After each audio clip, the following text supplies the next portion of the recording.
झांसी की रानी लक्ष्मीबाई, भारत के प्रथम स्वतंत्रता संग्राम की महान योद्धा, का नाम साहस, वीरता और देशभक्ति का प्रतीक है। उनकी मृत्यु एक वीरगति की कहानी है जो आज भी लोगों के दिलों में जीवित है। यहाँ हम उनकी मृत्यु के आखिरी पलों और उससे जुड़े घटनाक्रम की विस्तृत कहानी प्रस्तुत कर रहे हैं। प्रारंभिक जीवन और झांसी का संघर्ष।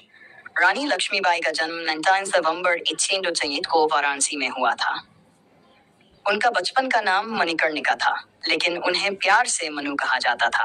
बचपन से ही उन्होंने घुड़सवारी, तलवारबाजी और युद्ध कला की शिक्षा ली थी। उनका विवाह झांसी के महाराजा गंगाधर राव से हुआ और वे झांसी की रानी बनी।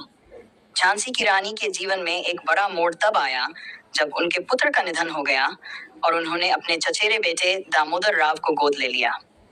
लेकिन अंग्रेजों ने इसे मान्यता नहीं दी और झांसी को हड़पने की योजना बनाई, जिसे डॉक्ट्रिन ऑफ लैप्स कहा जाता था। रानी लक्ष्मीबाई ने झांसी को अंग्रेजों के हाथों जाने से बचाने का प्रण लिया। 57 का विद्रोह और अंग्रेजों से संघर्ष। ये ऑर्चर्ड 57 का विद्रोह भारतीय स्वतंत्रता संग्राम की पहली चिंगारी थी। रानी लक्ष्मीबाई ने इस संग्राम में बढ़ चढ़कर हिस्सा लिया। उन्होंने अपने राज्य को अंग्रेजों से बचाने के लिए एक शक्तिशाली सेना तैयार की, जिसमें पुरुषों के साथ साथ महिलाओं ने भी भाग लिया। झांसी पर कब्जा करने के लिए अंग्रेजों ने रानी को चेतावनी दी, लेकिन रानी लक्ष्मीबाई ने झांसी को अंग्रेजों के हाथों में जाने देने से इनकार कर दिया। मार्च 8 में जनरल ह्यूगरोज के नेतृत्व में अंग्रेजों ने झांसी पर हमला कर दिया। रानी ने अपने साहस और कुशल युद्ध नीति से अंग्रेजों को कड़ी टक्कर दी।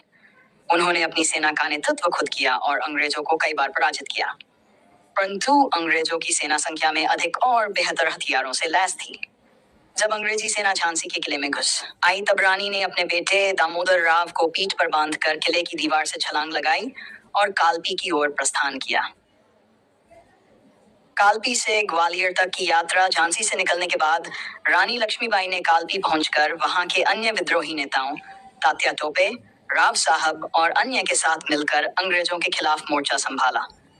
यहाँ से भी युद्ध जारी रहा, लेकिन अंग्रेजी सेना का दबाव बढ़ता गया। कालपी से रानी लक्ष्मीबाई ने ग्वालियर की ओर प्रस्थान किया और वहां के विद्रोही सेनापतियों को अपने साथ मिलाया। ग्वालियर किले पर कब्जा कर रानी ने कुछ समय के लिए वहां शासन किया, लेकिन अंग्रेजों ने ग्वालियर पर भी आक्रमण कर दिया।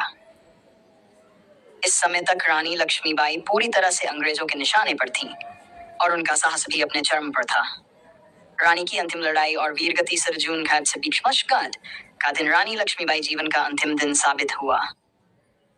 ग्वालियर के पास कोटा की सराय नाम का स्थान पर अंग्रेजों और रानी की सेना के बीच घमासान युद्ध हुआ। रानी ने एक पुरुष योद्धा का वेश धारण किया था और खुद युद्ध के मैदान में तलवार लड़कूद पड़ी थीं। लक्ष्मीबाई की युद्ध कौशल और वीरता देखकर अंग्रेज भी दंग रह गए थे, लेकिन युद्ध के दौरान रानी लक्ष्मीबाई को एक अंग्रेज सैनिक ने घोड़े से गिरा दिया। घायल होने के बावजूद उन्होंने अंतिम समय तक लड़ाई जारी रखी। अंततः अंग्रेजों ने उन्हें घेर लिया और वह बुरी तरह से घायल हो गई। रानी को अपनी मृत्यु का आभास हो गया था, इसलिए उन्होंने अपने कुछ वफादार सैनिकों से कहा कि वे उनका शरीर अंग्रेजों के हाथों में न पड़ने दें। रानी लक्ष्मीबाई ने अपनी अंतिम सांस एक मंदिर के पास ली और उनके सैनिकों ने उनकी अंतिम इच्छा के अनुसार उनका दाह संस्कार कर दिया, ताकि अंग्रेज उनकी मृतदेह को अपवित्र न कर सकें। रानी लक्ष्मीबाई की मृत्यु का महत्व। रानी लक्ष्मीबाई की मृत्यु भारतीय स्वतंत्रता संग्राम का एक निर्णायक मोड़ थी। उनकी वीरगति ने भारतीय स्वतंत्रता सेनानियों के हौसले को और बुलंद कर दिया। अंग्रेज जनरल ह्यूग रोज ने भी रानी लक्ष्मीबाई की बहादुरी की सराहना करते हुए कहा था, यह भारतीय विद्रोहियों में सबसे बहादुर और सबसे महान थी। रानी लक्ष्मीबाई की मृत्यु के बावजूद उनकी कहानी ने भारत के स्वतंत्रता संग्राम को नई दिशा और प्रेरणा दी। उनके साहस और बलिदान ने यह संदेश दिया कि स्वतंत्रता के लिए संघर्ष करने वालों को कभी भी हार नहीं माननी चाहिए, चाहे परिस्थितियां कितनी भी कठिन क्यों न हो। निष्कर्ष। रानी लक्ष्मीबाई की मृत्यु केवल एक योद्धा की मृत्यु नहीं थी, ये भारतीय स्वतंत्रता संग्राम के लिए एक अमर प्रेरणा बन गई। उन्होंने ये साबित कर दिया कि एक नारी भी युद्ध के मैदान में किसी पुरुष से कम नहीं है। उनकी वीरता, साहस और बलिदान की कहानी आज भी हर भारतीय को प्रेरित करती है और उनके योगदान को कभी भुलाया नहीं जा सकता।